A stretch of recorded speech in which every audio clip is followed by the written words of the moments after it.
Hereby, I open this academic ceremony in which Muhammad Untung Manara will defend the academic thesis, Thinking About Corrupt Thinking, Exploring the Decision-Making Process of Corruption. May I invite you to present a summary of your study and the conclusions of your thesis? Dear Prorector, the member of Corona, supervisor, colleague, friends, and family. Thank you for being here. In the upcoming 15 minutes, I will present the summary of my dissertation and the title, Thinking About Corrupt Thinking, Exploring the Decision-Making Process of Corruption. Corruption, defined as the abuse of public power for private benefit, remains a major problem in many countries today. Recently, 180 countries score on the Corruption Perception Index, or CPI, which capture the level of corruption that regular people experience on scale from 0, most corrupt, to 100, less corrupt, and then more than 2/3 of that countries score below 15, indicating that most countries could be categorized as corrupt countries. In addition, global corruption barometers show that nearly 4 people around the world have paid a bribe for public services in the last 12 months. Specifically, in Indonesia, always has low score on the CPI, for example, consistently below 15 between 2012 to 2021. Corruption has several impacts on society, such as poor quality of public services, increasing poverty and income inequality, and the organization involved could lose public trust. Due to its several impacts, corruption has already studied by many different disciplines. However, studies on corruption are mostly dominated by macro-level perspective. Investigating corruption from country-level factors such as political factor, economic factor, historical and social cultural factor. Such factors can explain why corruption is higher than in other countries. However, it does not explain why some individuals and organizations engage in corruption and others not.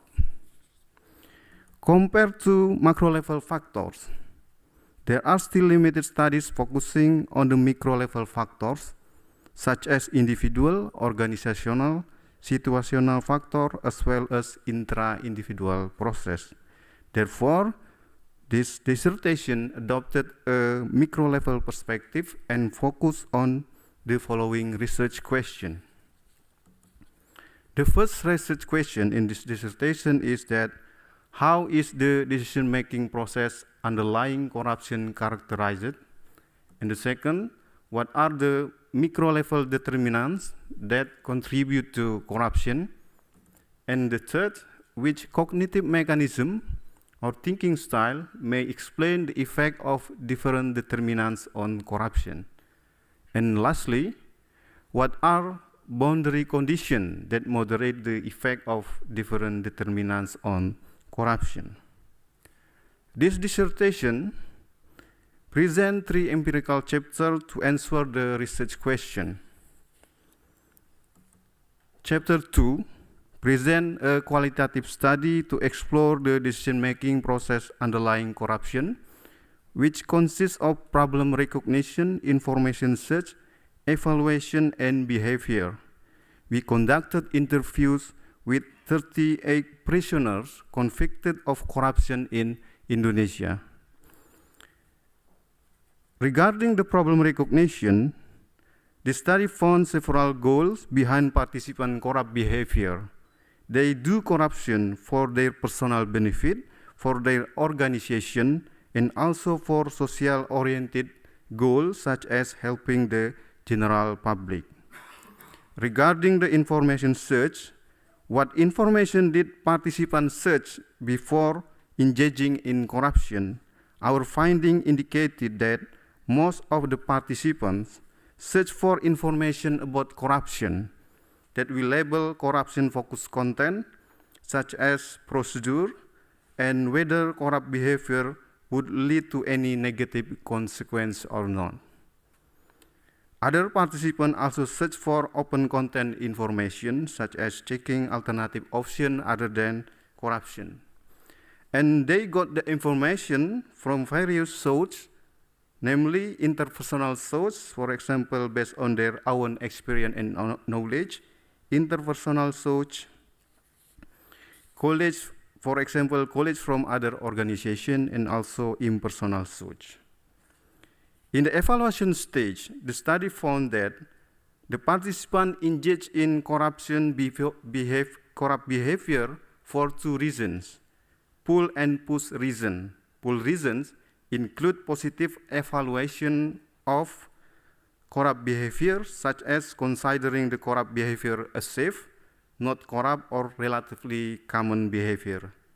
In contrast, push factors include participants becoming involved on corruption due to others.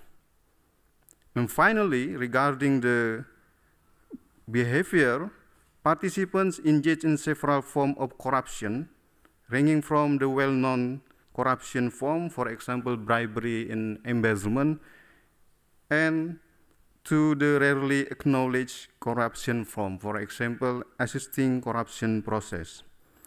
By analyzing the interrelation between these stages, the study suggests that each form of corruption could have different aspects of the decision-making. For example, most participants who engage in bribery and embezzlement express pull reason in the evaluation stage. On the other hand, participants who had assisted corruption process mostly claim push factors in this stage. Chapter 3, the second empirical chapter, investigates quantitatively ethical leadership, which is characterized by disciplining every ethical violation, integrity, trust, respect, and role modeling, and also followers traits of Machiavellianism, which is a manipulative personality as a situational in individual factors that may contribute to corruption, and intuitive thinking as mediator, using to study, survey, and experiment study. In this chapter, both survey and experiment studies support that ethical leadership could reduce follower corruption.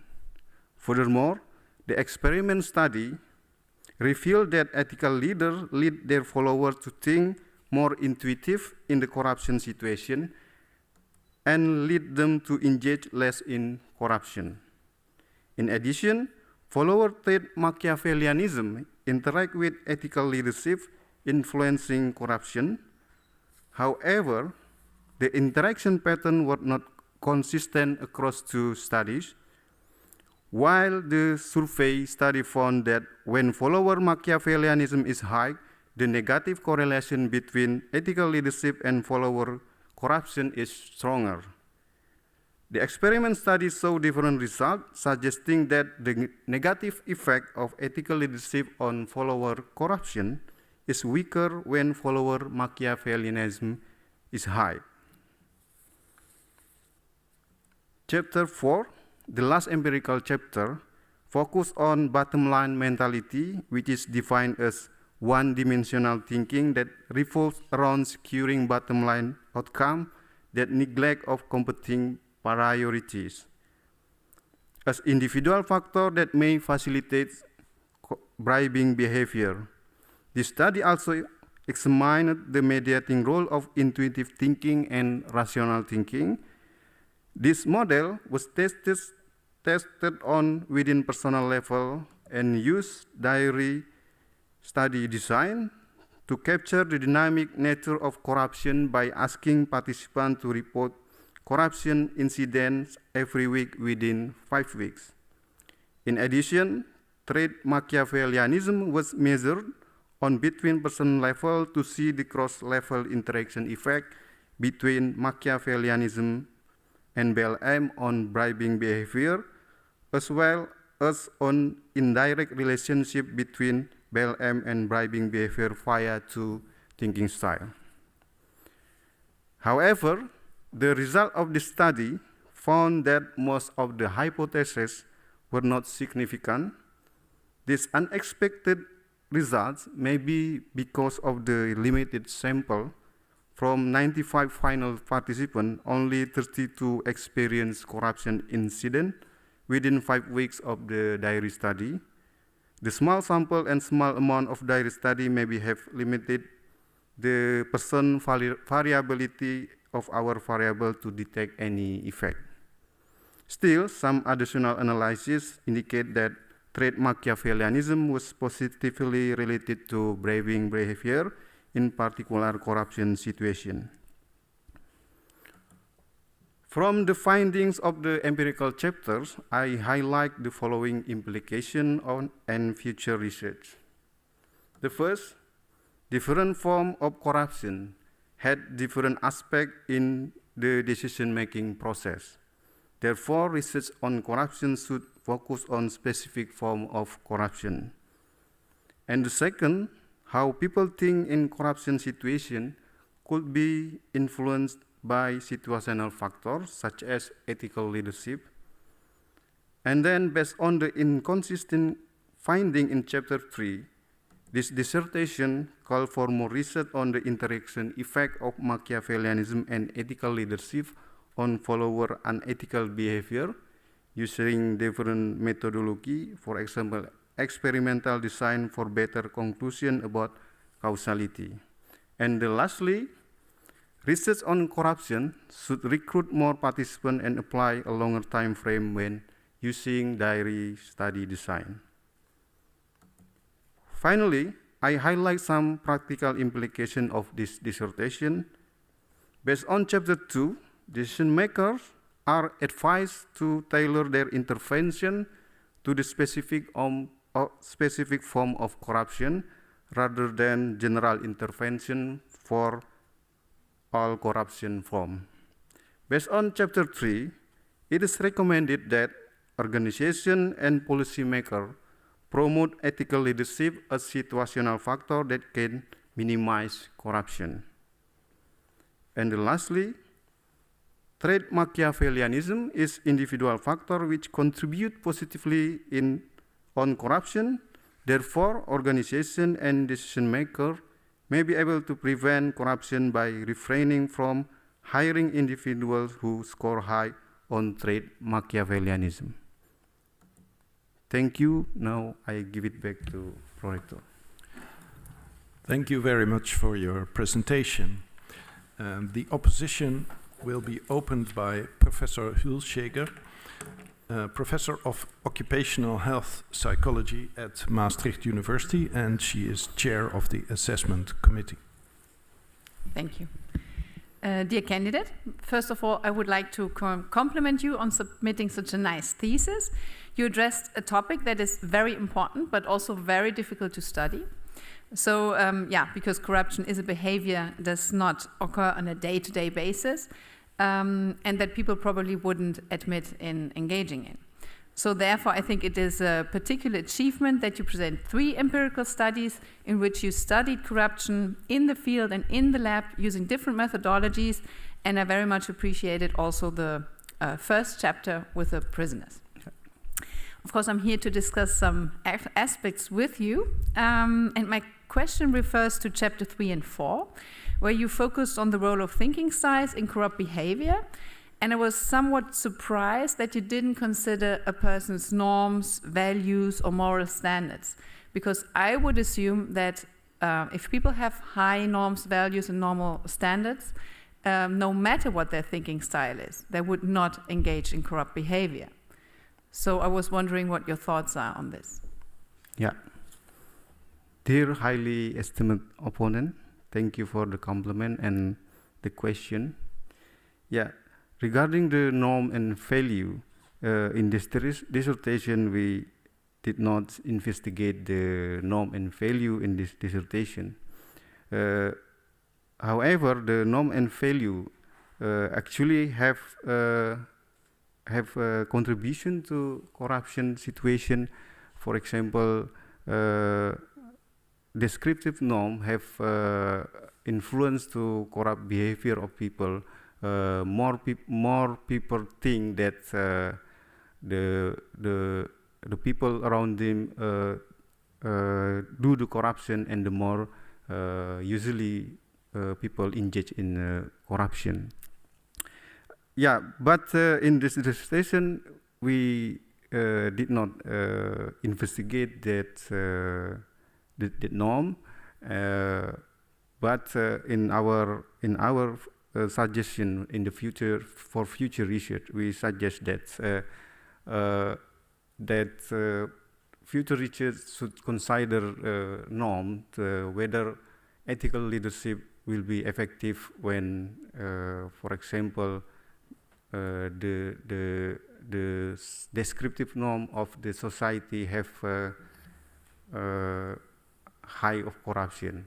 For example, in Indonesia, the corruption quite high, and a lot of people think that it was the common behavior in Indonesia.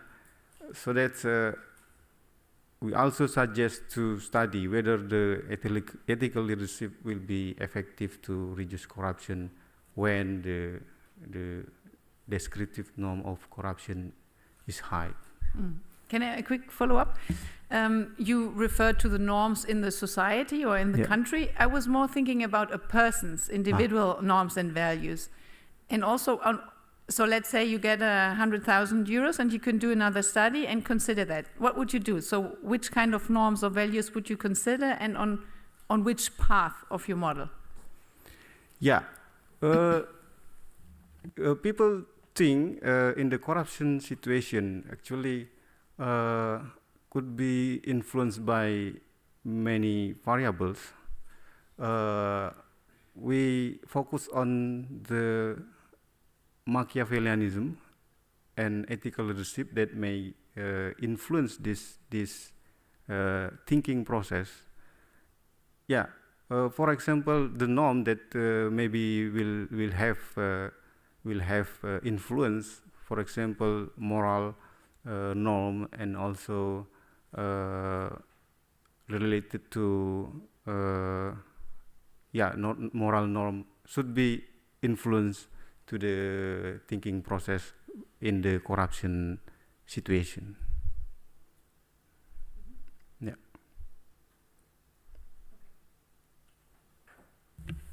Thank you very much. The opposition will be continued by Professor Shalvi, Professor of Behavioral Ethics, University of Amsterdam, and he is also a member of the assessment committee. Thank you.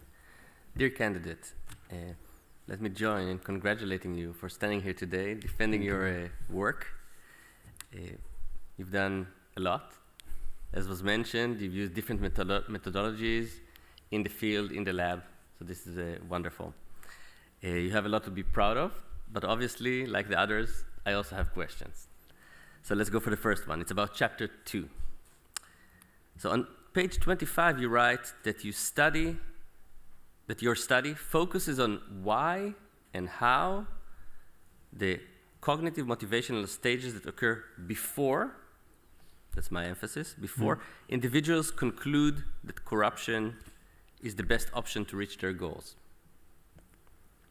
That's the end of quote.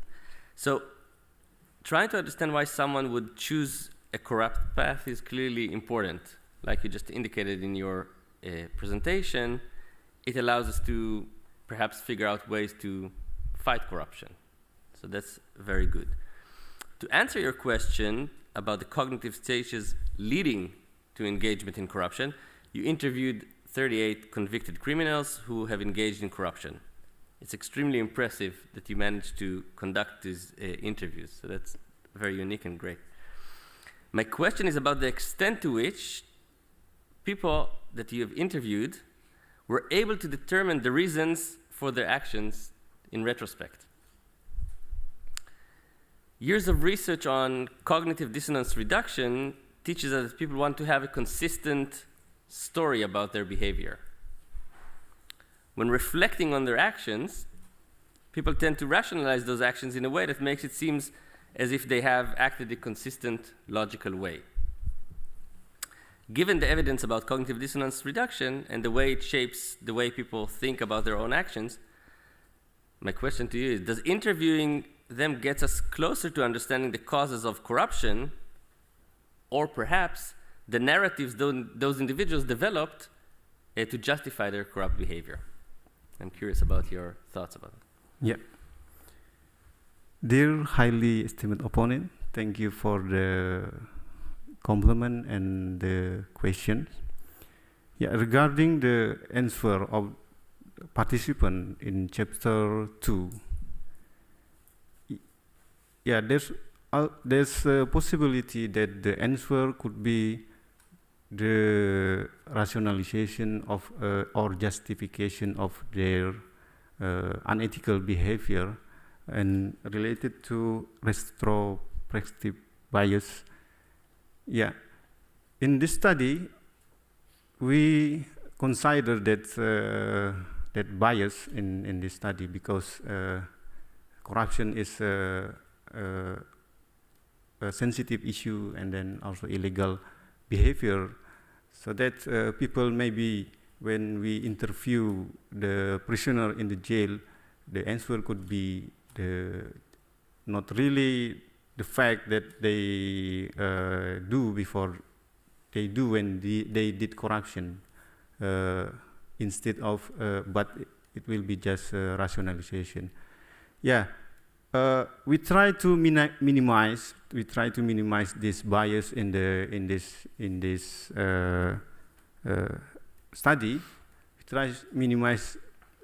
try to before we conduct the interview, we try to give the informed consent and then the information study about the interview, and also try to make participants feel comfort to tell their story about their behavior leading them to go to in the jail. And also we emphasize about the anonymity about the study, so that people can share their story without any negative consequences about that, even though they already were in the jail.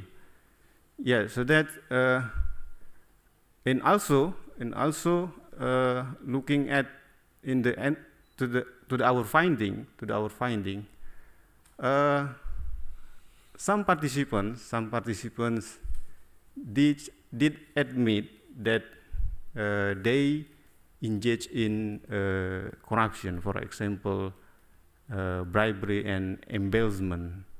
However, other participants also answer that they only participate only in small part of the corruption process, and also there's participants that considering them as only a victim of the more big scenario of the corruption. So that based on the process that we try to minimize this bias, and also the findings, so that the variety of corruption. Someone told that maybe think them as a victim, maybe it is a rationalization of the behavior, but also we found that some participants did admit that they engage in the corrupt behavior. Yeah. Okay, thank you very much. Thank you. Thank you very much. The opposition will be continued by Professor Muris, Professor of Clinical Psychology, Child and Youth Psychopathology at Maastricht University, and he's also a member of the Assessment Committee. Thank you. Dear candidate, congratulations with a nice thesis. I've read it, and I should make you compliments for the. I'm also interested in the dark triad, so you would wonder what a clinical psychologist with expertise in child and adolescent psychology is doing at your committee. But I'm interested in why people are showing such behaviors. And what I noticed in your thesis is, first of all, in the acknowledgement, you wrote something about a trip to Kinderdijk. Is that correct? A trip to Kinderdijk? When you were in the Netherlands, you visited Kinderdijk to see the mills? Is that correct? To see the mills, like a touristic? Yeah. You've been there? It was a nice experience. Yeah.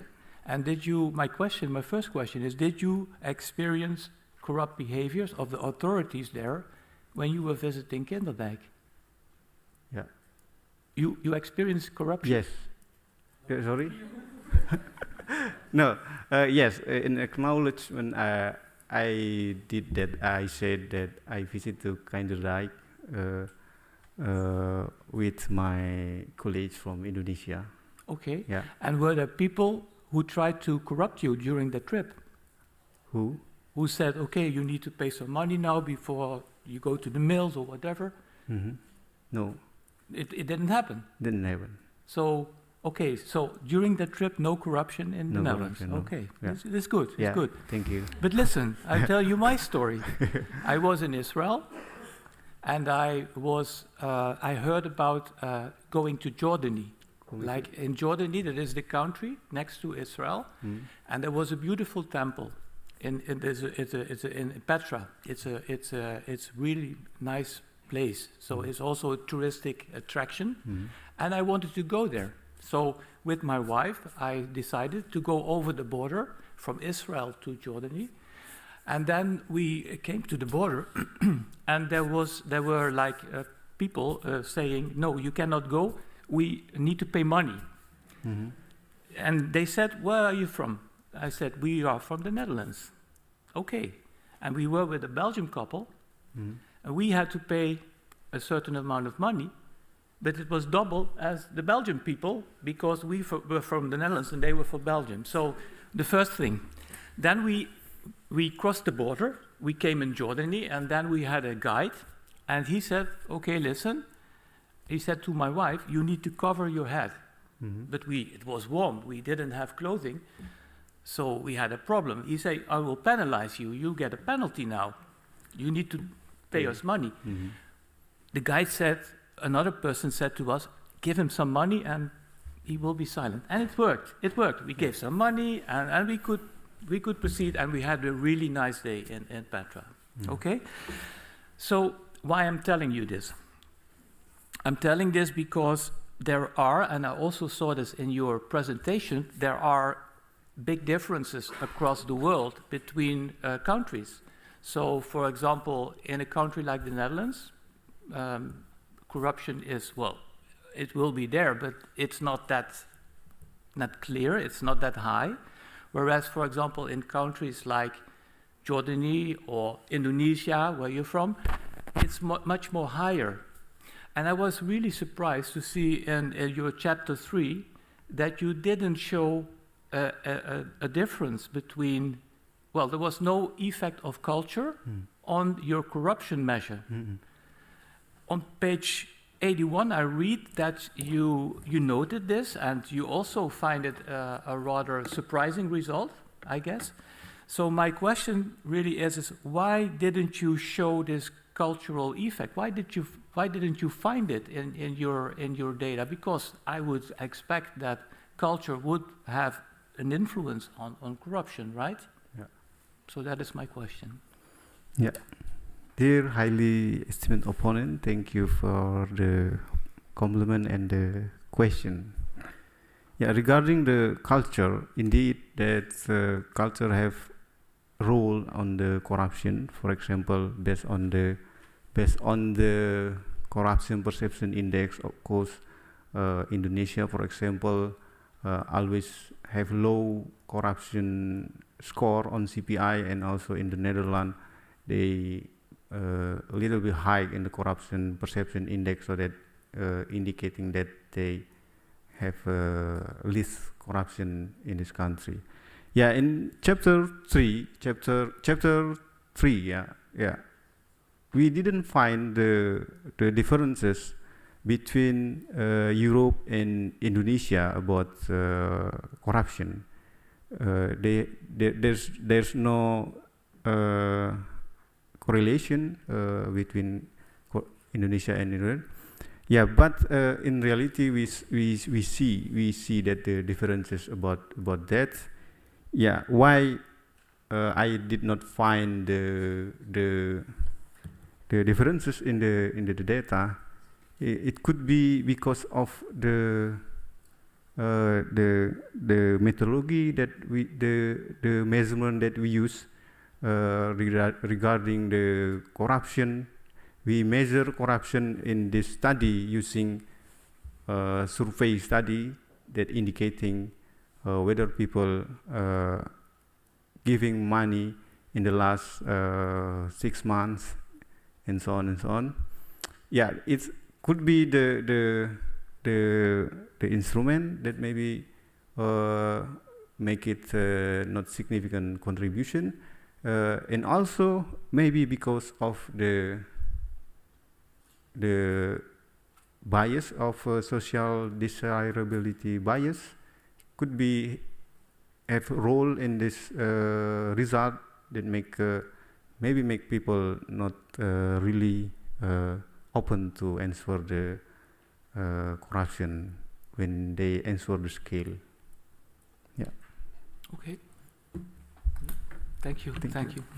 Thank you very much. The opposition will be continued by Professor van Prooijen, Professor of Psychology and Criminology at the Free University of Amsterdam, and he's also member of the Assessment Committee.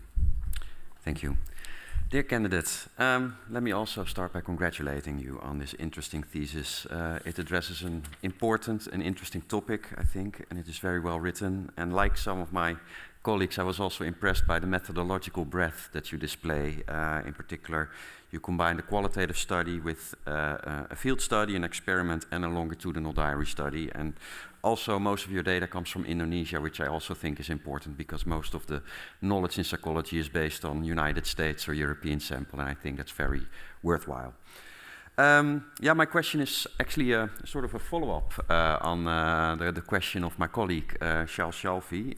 It's mostly about chapter 2, and yeah, you were interviewing 38 inmates to prove these 4 cognitive stages of decision-making that you also presented in your presentation. So this rational decision-making process. Now, and my question will be what evidence you actually have to support that. My colleague has already highlighted one limitation, which is that your data are retrospective. And you also mentioned that in your thesis, but I think there's a related limitation, and that's what my question is mainly about, and that you didn't mention, and also didn't discuss with my colleague, that you're also endorsing an interview technique that directly invites people to produce rational reasons. You are essentially asking people, why did you do that? And that directly invites them to articulate rational reasons for it. Now, you try to resolve that in chapters 3 and 4 by looking at the correlation with intuitive thinking, and you find, well, support for that in chapter 3, not chapter 4, but also that is a little bit limited, I think, because in chapter 3 you're proving it among university students. And there's a big difference between university students and criminals. We know from criminology that criminals tend to come to their action because they have low self-control. In other words, they tend to act on impulse most of the time. And in other words, they're not generally that very rational going through these various stages. So my questions are, what evidence do you actually have that actual corrupt decision-making is a rational cognitive process taking place in various stages? And second, and I think that's maybe even more important, given that the interviews directly invite participants to produce rational reasons, Is there any way in which Chapter 2 could have realistically shown evidence for the opposite possibility that corrupt decision-making is an intuitive process? Can you give an example of a possible answer that your participants could have given that would have led you to the conclusion, you know what, I don't think this is this rational process, I think they just acted on impulse. So Yeah. that's my question for you. Dear highly esteemed opponent, thank you for the compliment and also the questions. Yeah, regarding the chapter 2, regarding the interview technique, yeah, we indeed ask participants to answer our interview questions about the rational decision-making process behind their corrupt behavior. In this study, we found that mostly people did engage on the stage by stage of corrupt behavior. For example, they have a goal and search for information about before they engage in corruption, and as well as the evaluation about the behind the corrupt behavior. Yeah, and then the evidence that we assume that people engage in rational thinking before they do the corruption. Yeah, because in this data we found there's a participant that's also not really aware about their corrupt behavior, and then the corruption decision-making process leading to more intuitive process, such as they did not really search for information before they engage, and also they also did not have a clear goal what is the reason, or what is the goal behind their corrupt behavior. So that's we conclude that people who really aware that the behavior related to corruption, we suggest that the people engage in rational thinking, for example, searching for information and try to consider many things about the corrupt behavior. And then in the other hand, people who did not really aware about their corrupt behavior engage on more intuitive process in the decision-making process. Yeah, I think it could be as evidence that we conclude that people engage in corruption rarely will engage on the more rational thinking rather than intuitive thinking process.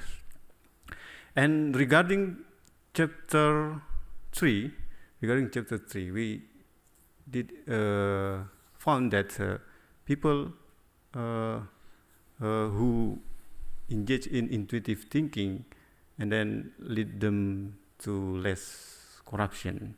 However, indeed, we did this study with student, and it make it a little different with people in the jail or prisoners. Yeah, therefore, I think this is one of limitation of the study who want to study corruption on the lab. Yeah, because the sensitive issue, and then also for the social desirability bias make people really hard to study corruption with real corrupt actor, something like that. Okay. Yeah, thank you. Thank you. Thank you. The opposition will now be continued by Professor Ruiter, Professor of Applied Social Psychology at this university, and he is also a member of the assessment committee. Thank you, Mr. Prorector. Dear candidates, I can only join the other opponents with complimenting you with the very nice work you did.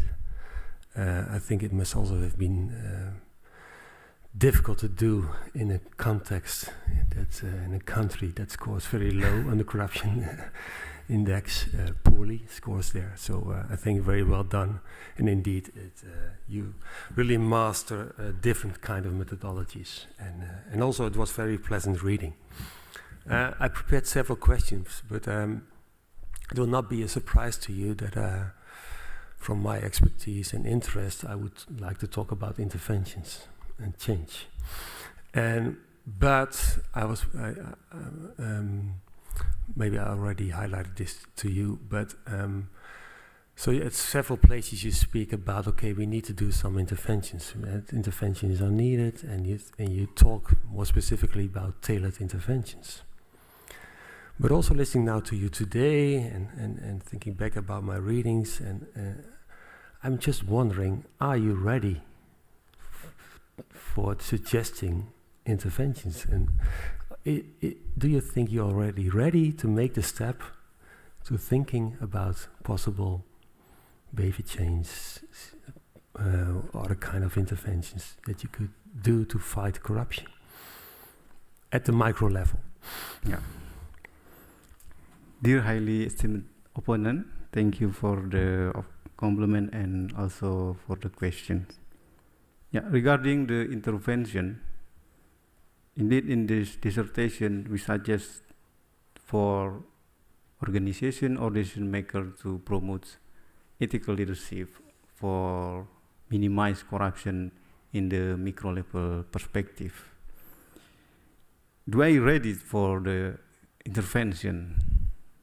Yeah, to be honest, it's indeed need a follow-up study to promote such intervention in Indonesia or decision maker in Indonesia. So that this dissertation also suggests to Indonesian government to promote ethical leadership by conducting such as ethical leadership training for minimize corruption organization in Indonesia. This intervention quite relevant for Indonesian perspective because the government of Indonesia still fighting of corruption and struggling for fighting corruption in Indonesia. And currently there's a corruption commission eradication in Indonesia that already have some programs or some intervention to prevent corruption, but the program mostly focus on the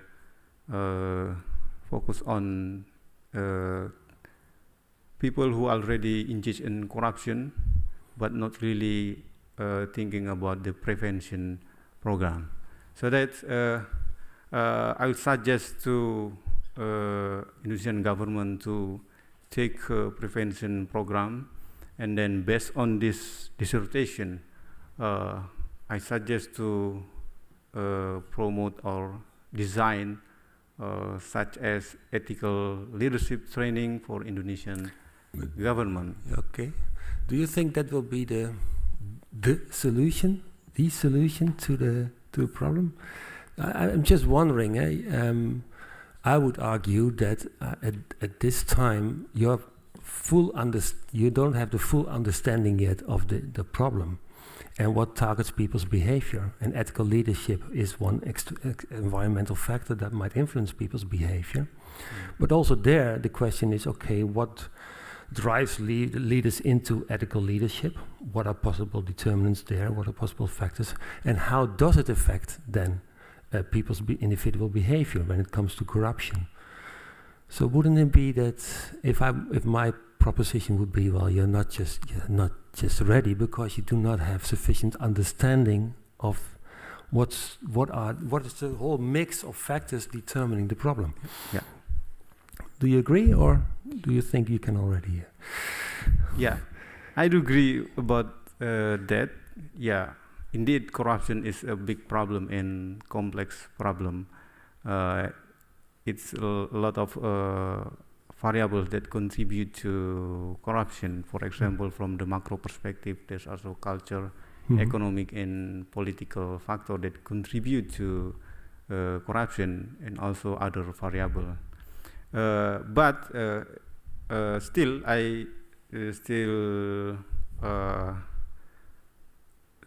believe that one of the although this part of intervention that may make people engage less in corruption in organization, because fighting corruption, leadership have important role in organization. Then they have effect on their follower to lead them to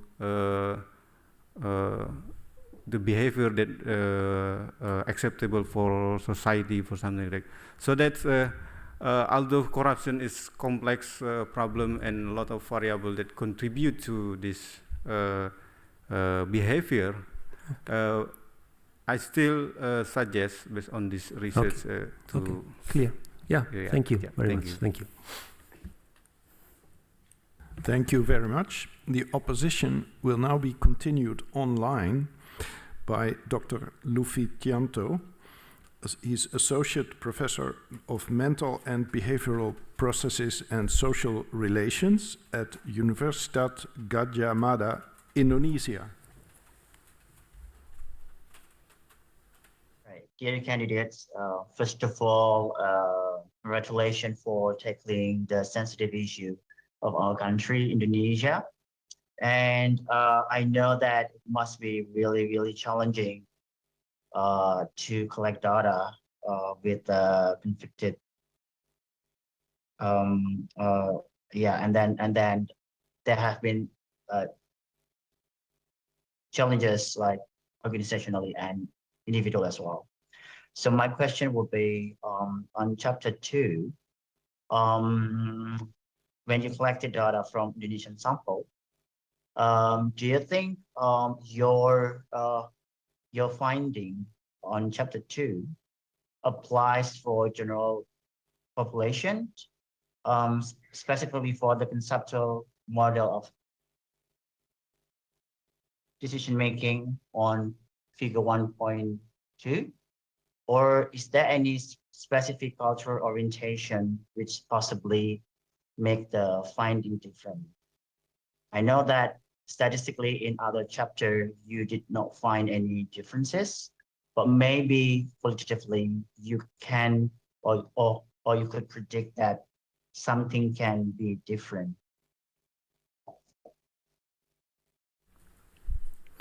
Yeah, dear esteemed opponent, thank you for the compliment and also for the question. Yeah, regarding chapter 2, we collect data in Indonesia, and then whether this data could be generalized for wide sample. Yeah, we collect data in Indonesia, specifically in west part of Java, and also in this data, these participant really specific participants for the result. Yeah, indeed we acknowledge that this specific data maybe could be generalized to wider population, for example, in the other countries. However, we collect data from participants that have quite different variety of participants. They have different position in organization as well. They have different gender as well. We collect data from both female and male in Indonesia, and also different level of education, and also from different organization, both from public organization as well as private organization.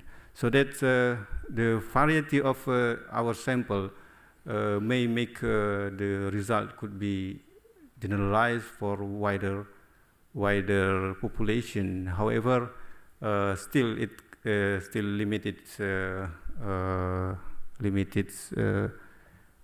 limitation for really generalized to more great population. All right. In your figure 1.2, you mentioned that there is social goals as a problem recognition for this unethical thing. And then I was wondering if people with individualistic cultural orientation would do the same thing, like doing this unethical deeds for friends, for certain group of people, and etc. During the social goal that we found in the chapter 2, which did not really consider in the previous study. The previous study really concerned about the individual and also organization goal behind the corrupt behavior. But in the qualitative study, we found that people also engage in corruption because of social goals. Yeah, it could be a possible explanation that culture could play a role in this finding, because Indonesia have more collective culture, so that they may be thinking about other people, even though the behavior will lead them to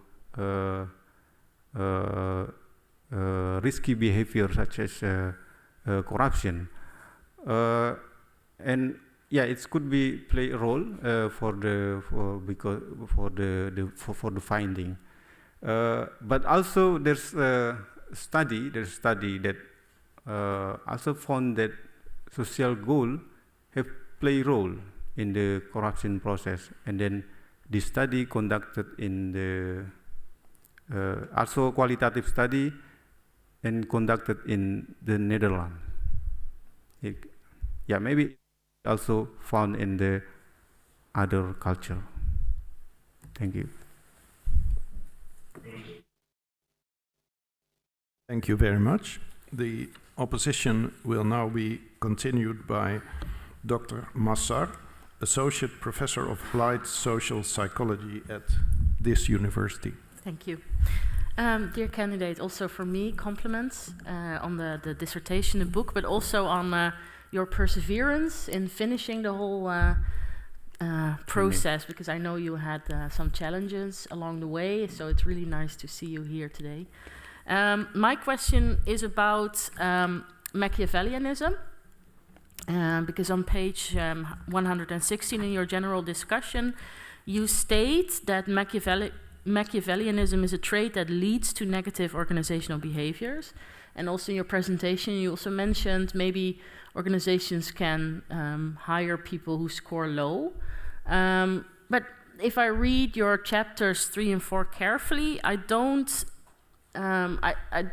see causality. I don't see the conclusion that Machiavellianism leads to negative organizational behaviors. And also the results are quite inconclusive. I think there was no moderation in chapter 4, or only a few paths that were significant, and also opposite results in chapter 3. So I was wondering why you drew that specific conclusion, that Machiavellianism is an important variable to consider in preventing corruption. Yeah, dear esteemed opponent, thank you for the compliment and also the question. Yeah, regarding the Machiavellianism, we consider this trait as the negative personality, which is characterized by manipulativeness.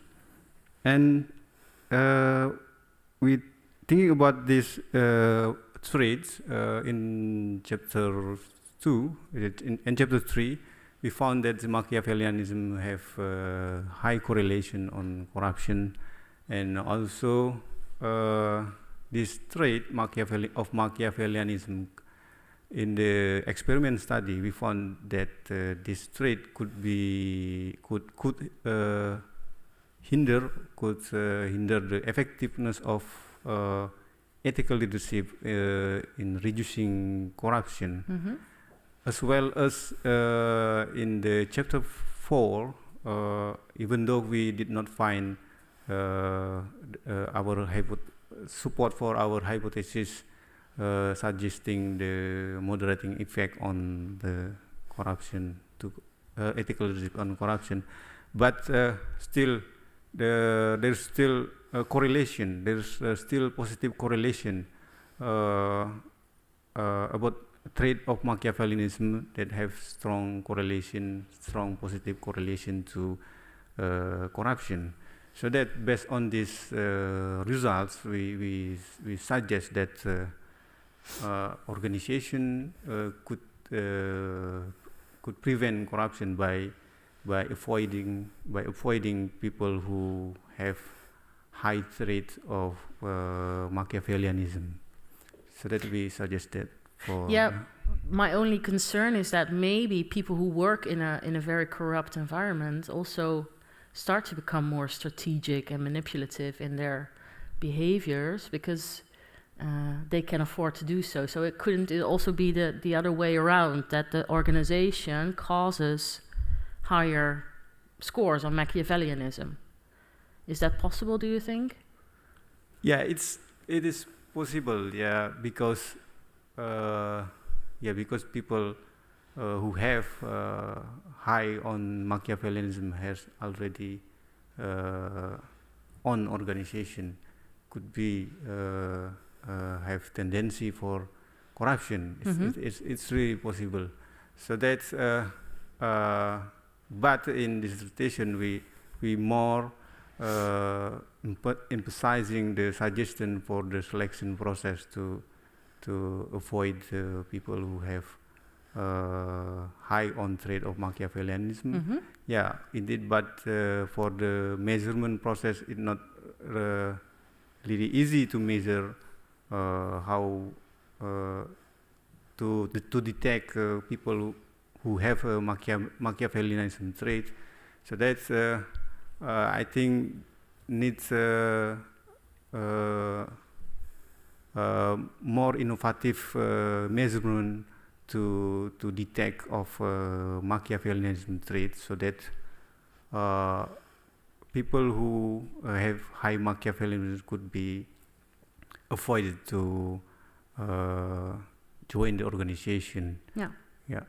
And then one final question, which really was interesting for me, because I know from the literature about the dark triad, also about cross-cultural studies, that always men score higher on all these, so Machiavellianism, psychopathy, and narcissism. Men are more Machiavellianistic than women, and in your data there's no correlation between gender and between Machiavellianism, for example. So why do you think that is? Because you did have a sample with more women than men, but I was still surprised that there was no difference between women and men on this dark personality trait. Yeah. Yeah, regarding our finding, we did not find that people, men and women, did not really different in the high Machiavellianism, but maybe the study indicate that people engage in different based on men and women. Yeah, maybe because in our study we also measure Machiavellianism as a state that could be also the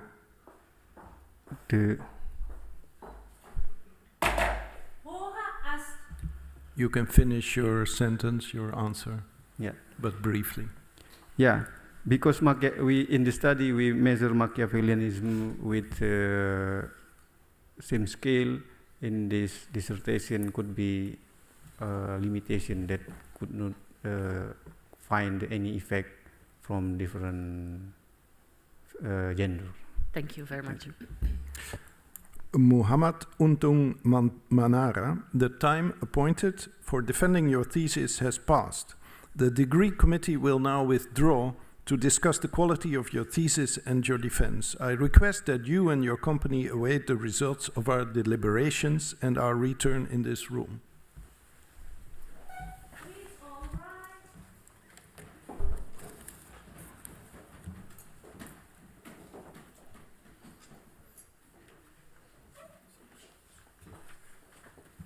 The PhD defense has now ended. The degree committee will debate the candidate's performance behind closed doors. This process usually takes about 10 minutes.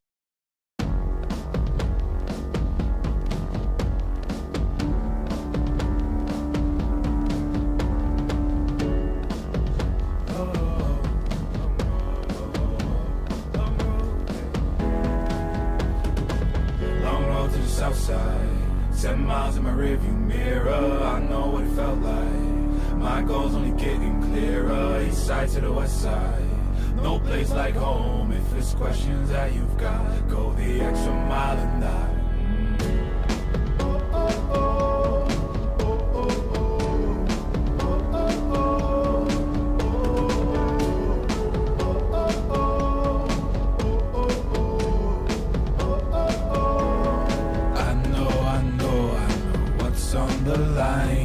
I know you know that I can't read your mind. Years can't fly by now, don't waste all your time. Cause I'll go the extra mile. Long road to the south side, 7 miles in my rearview mirror, I know what it felt like. My goal's only getting clearer, east side to the west side. No place like home, if it's questions that you've got, go the extra mile and die. On the dash, got my laces tied. Long road, I don't waste no time.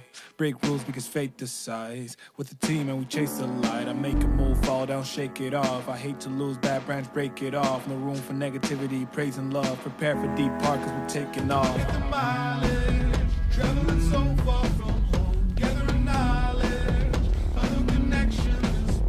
I put the time in to get everything I ever hoped for. It's a challenge and we all in. It's a better future that we go for. And even though these nights seem long, I know that I am never on my own. Know you've won the battle once you've grown.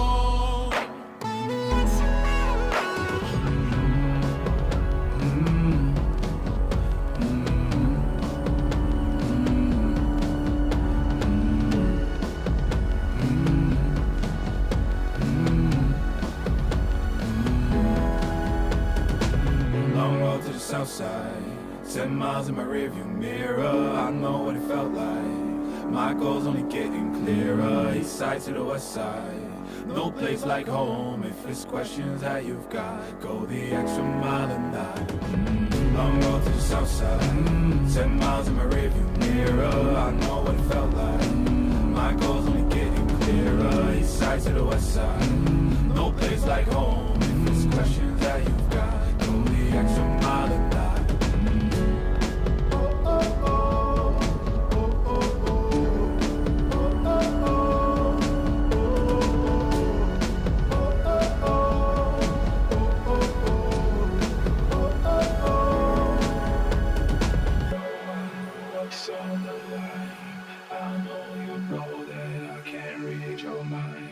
Years can't fly by now, don't waste all your time. Cause I'll go the extra mile.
Muhammad Untung Manara. The time appointed, the degree committee here present has assessed the quality of your thesis and your defense.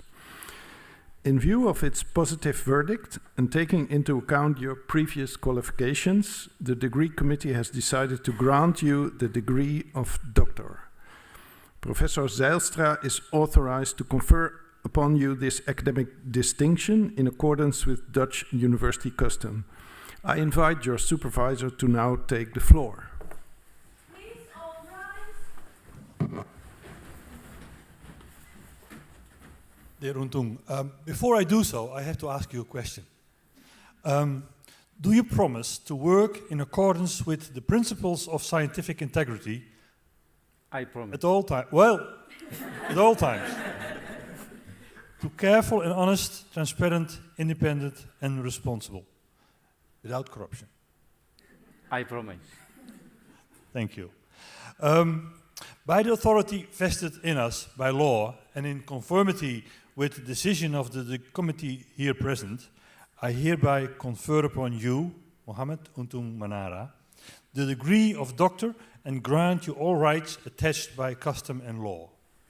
As evidence of this, I now present you with the degree certificate signed by the rector, the secretary and other members of the committee and affixed with the official seal of the university.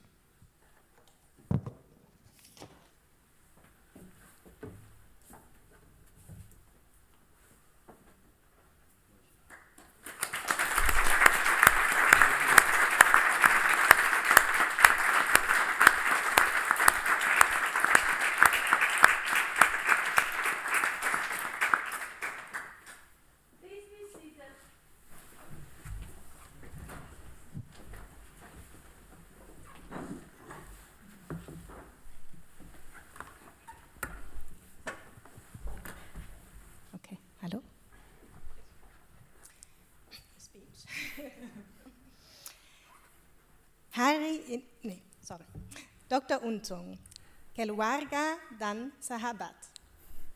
Hari ini adalah hari yang sangat membahagiakan. Saya ucapkan selamat untuk pencapaianmu yang luar biasa, yaitu memperoleh gelar PhD. Kamu layak merasa bangga dengan pencapaian ini dan supaya lebih jelas lagi, saya sangat bangga dengan dirimu.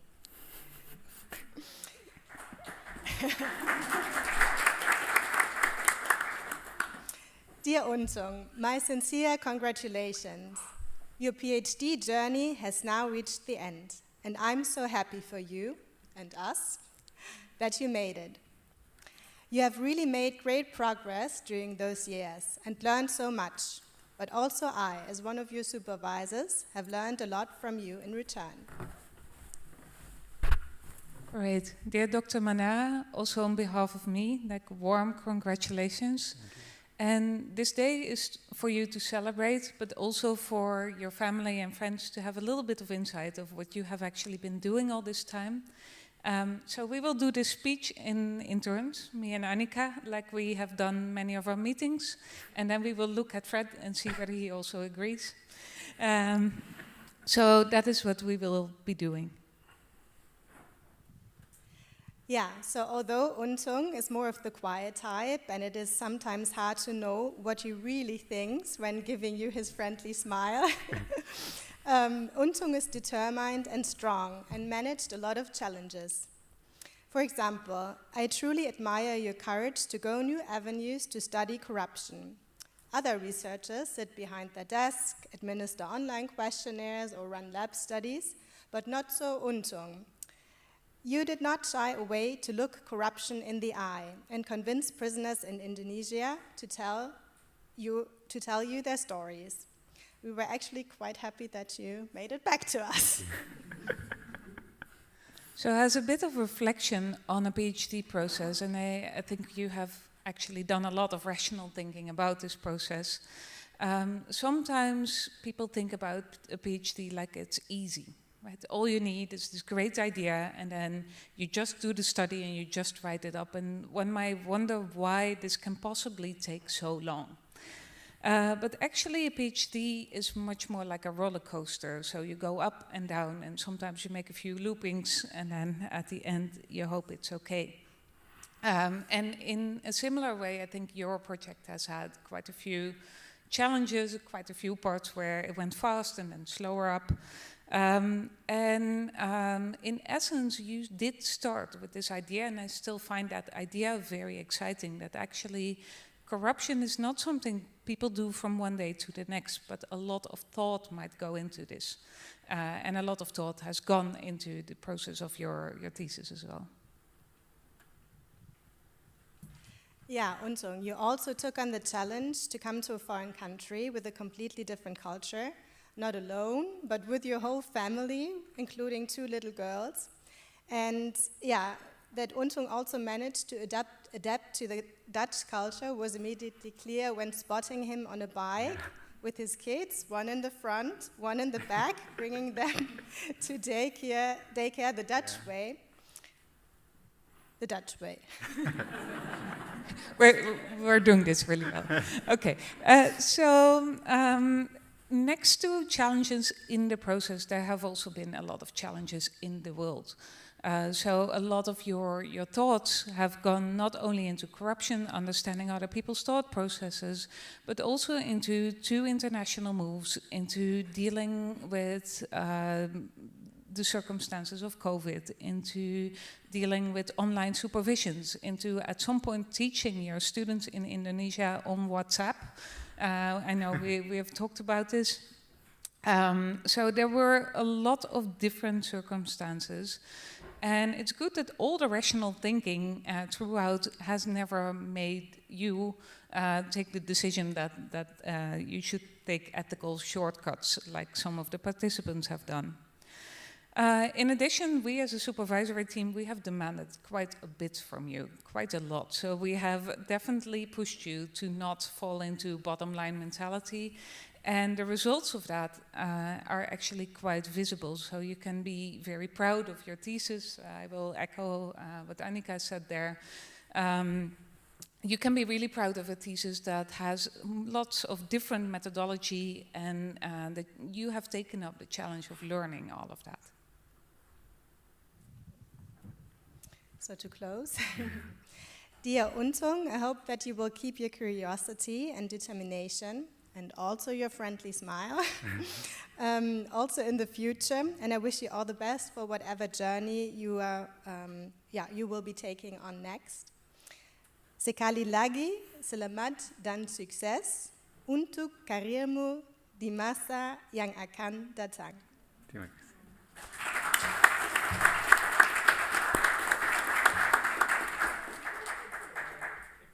All right, so I need a translation, but we have it afterwards. So I hope you will have the rest of this day to relax and to celebrate and to have a wonderful time. And we really look forward to see what types of thinking will come next in your future. And then finally, I will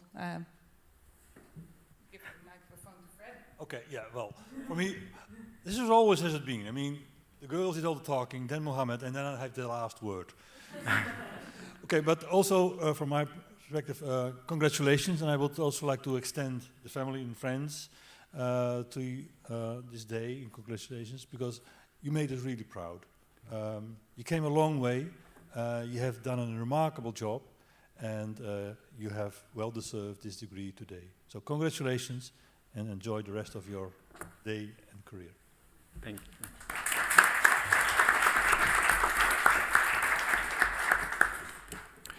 Dear Dr. Muhammad Untung Manara, also on behalf of Maastricht University and the Faculty of Psychology, I congratulate you with the degree you have acquired. Thank you. And now, before closing this meeting, I think the household things are you can leave the room to the refter for the reception. we will take one picture with the online opponent in the picture, and we will also take a picture on the stairs, and then we join the reception. Thank you very much. I close the meeting.